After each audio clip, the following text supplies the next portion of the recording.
सूत्र 15वे. शत्रूचा संपूर्ण बिमोड करा. सूत्र. मोझेसपासून सर्व महान नेत्यांना हे ठाऊक होते की शत्रूचा पुरेपूर निपात हा करावाच लागतो. बऱ्याच वेळा फार मोठी किंमत मोजून सत्ताधारी हा धडा शिकले आहेत. एक जरी निखारा सुटा सोडला तरी भले मग त्याची धग कितीही तीक्ष्ण का असेना, यथावकाश वणवा हा पेट घेणारच. सर्वनाशाचे आपले हे जे नुकसान होणार नाही सर्वनाशाने आपले जे नुकसान होणार नाही ते मध्यावरच थांबण्याने होते. शत्रूचे घाव भरून निघतील आणि परिणामतः बदला घेतला जाईल. त्याला संपूर्णपणे भरडून काढा.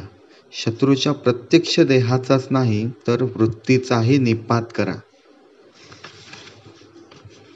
शत्रूंचे अवशेष हे रोगासारखे पसरतात, वणव्यासारखे सर्वदूर पेट घेतात. म्हणून त्यांचे मुळापासून उच्चाटन केले गेले पाहिजे. असमर्थ, दुबळा आहे म्हणून कधीही शत्रूकडे दुर्लक्ष करू नका. यथावकाश तो वाळलेल्या गवतामध्ये पडणाऱ्या लहानग्या ठिणगीसारखा विध्वंसक, भयंकर, धोकादायक ठरतो. कौटिल्य, भारतीय तत्त्ववेत्ता, सन पूर्व 3रे शतक. अंतिम व निःसंशय विजय मिळवण्यासाठी तुम्ही निर्दयी असलेच पाहिजे. नेपोलियन बोनापार्ट, 1769 ते 1821. गुरुकिल्ली. सत्तेची एकापेक्षाही एक महत्त्वाची केंद्रे काबीज करताना वैर आणि शत्रुत्व हे ओघानेच येते. वादविषय काही असो वा नसो, परंतु तुमच्यासाठी जे अजिंक्य राहतील ते शत्रू तुमच्याबद्दल वाईट कल्पना करतील. त्यांना तुमच्या संपूर्ण निराकरणाशिवाय व निपाताशिवाय दुसरे काहीच नको असते. त्यांच्याबरोबरच्या संघर्षात जर तुम्ही अर्ध्यावर किंवा पाऊण वाटेवर जाऊन मागे फिरलात, तह, समेट किंवा दयाबुद्धी दाखवून संघर्षाचा विचार बदललात तर ते जास्त खंबीर, जास्तच कटू होऊन कधी ना कधी तुमचा बदला जरूर घेतील. तात्पुरते ते मित्रत्वाने वागतीलही, पण त्याचे कारण केवळ तुम्ही त्यांचा पराजय केला आहे, त्यांना नमविले आहे हे असेल. उत्तम संधीची वाट पाहण्याशिवाय आता त्यांना पर्याय नाही. याला उपाय एकच, अजिबात दया दाखवू नका.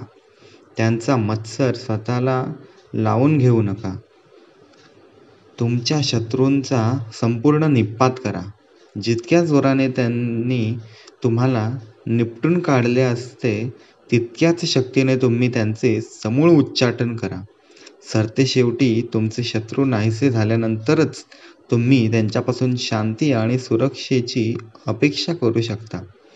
या नियमाचे महत्त्व माओ त्से तुंगला माहीत होते. या साम्यवादी नेत्याने 75,000 अपुरी शस्त्र असलेल्या सैनिकांबरोबर 1934 साली पश्चिम चायनाच्या निर्जन पर्वतराजीमध्ये पलायन केले. चियांग काय केच्या मोठ्या सैन्यबळापासून बचाव करून घेण्यासाठी केलेल्या पलायनास पुढे दी लाँग मार्च असे नाव पडले.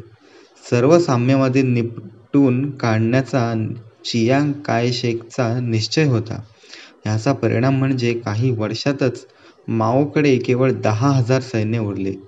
जपान्यांनी चीन्यांवर 1937 मध्ये आक्रमण केल्यानंतर चियांगने असे समीकरण बांधले की आता काही साम्यवाद्यांपासून धोका उरला नाही.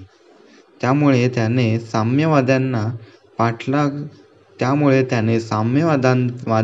पाठलाग सोडून दिला आणि जपान्यांवर संपूर्ण लक्ष एकाग्र केले. 10 वर्षांच्या अवधीत चियांगच्या सैन्याची दाणादाण उडवण्याएवढी तयारी साम्यवाद्यांनी केली. शत्रूचा संपूर्ण बिमोड करण्याचे शहाणपण चियांग विसरला होता, परंतु माओच्या ते लक्षात होते. चियांग व त्याच्या संपूर्ण सैन्याने तैवानच्या द्वीपाकडे धाव ठोकेपर्यंत माओने त्यांचा पिच्छा पुरविला. चीनच्या मुख्य भूमीवर चियांगच्या आमदानीतील राज्यपद्धतीतील काहीही आज उरलेले नाही. आधुनिक युद्धातील संपूर्ण विजयाचे हे सिद्धत्व युद्धाचा मुख्य उद्गाता ठरलेल्या कार्ल वॉन क्लाझविटने संग्रहित आणि संकलित केले.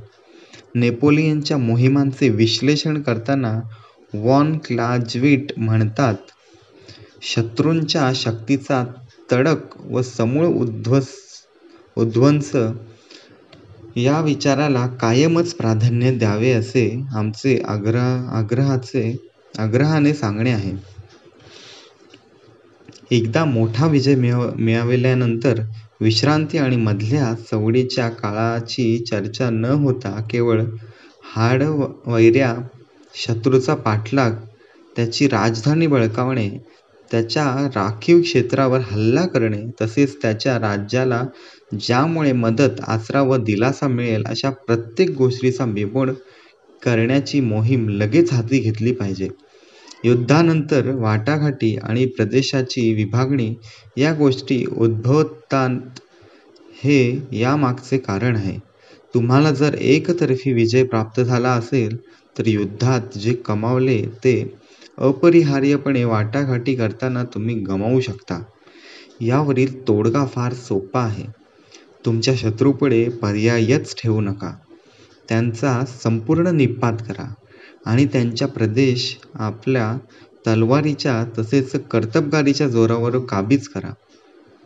शत्रूंना संपूर्ण नियंत्रणाखाली ठेवणे, त्यांच्यावर वचक ठेवणे हे सत्तेचे उद्दिष्ट असते. तुमच्या इच्छांचे पालन करण्यास त्यांना भाग पाडा. अर्धवटच काम सोडणे तुम्हाला परवडण्यासारखे नाही. त्यांच्यासमोर जर पर्यायच उरला नाही तर तुमची आज्ञा त्यांना शिरसावज्ञ मानावीच लागेल. या नियम युद्धक्षेत्राच्याही फार पल्ल्याड जाणारा, अनेक बाबींना लागू पडणारा आहे. वाटाघाटींचा कपटी अजगर तुमचा विजय गिळून टाकू शकतो. म्हणूनच तुमच्या शत्रूला कुठलीही आशा, तडजोडीची कुठलीही संधी, रणनीतीची नवी खेळी खेळण्याचा कुठलाही मार्ग देऊ नका. त्याचे समूळ उच्चाटन करा आणि उच्चाटनच करा मात्र. वास्तवात जगा. तुमच्या शत्रूंशी निर्दयी, क्रूर राहिला नाहीत तर तुम्ही कधीही सुरक्षित राहणार नाही. जर तुम्ही शत्रूचा बिमोड करू शकत नसाल, तुमच्या सभोवतीच्या त्याच्या अस्तित्वाचा लोप करू शकत नसाल, तर कमीत कमी याचे तरी भान ठेवा की तो तुमच्या विरुद्ध कट कारस्थान रचत आहे. तसेच त्यांनी सुरू ठेवलेले मित्रत्वाचे कुठलेही बहाणे मनावर घेऊ नका. अशा परिस्थितीमध्ये तुमच्यापाशी असणारे एकमेव शस्त्र म्हणजे तुमची अखंड सावधानता होय.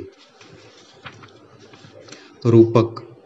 तुमच्या पायाखाली चिरडला गेलेला साप जर जिवंत राहिला तर पुन्हा बळ आल्यावर तो विषाच्या दुप्पट मात्रेने तुमच्या कडकडून चावा घेईल. मागे उरलेला शत्रू हा अर्धमेलेल्या विषारी सापासारखा असतो, ज्याची शुश्रूषा करून तुम्ही जणू त्याला जीवन संजीवन देता. पुढे पुढे सरकणाऱ्या काळात त्याचे विष जास्तच जास्त जहाल होत जाते. संदेश. हे नीट ध्यानात घ्या की लोकांना एकतर आलिंगन दिले पाहिजे, अन्यथा त्यांना चिरडून टाकले पाहिजे.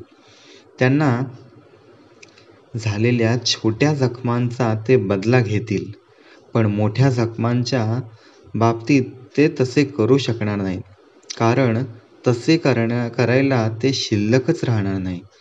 त्यामुळे एखाद्याला केलेली जखम वा इजा अशी असावी की त्याच्या सुडाची भीती आपल्याला बाळगावी लागणार नाही.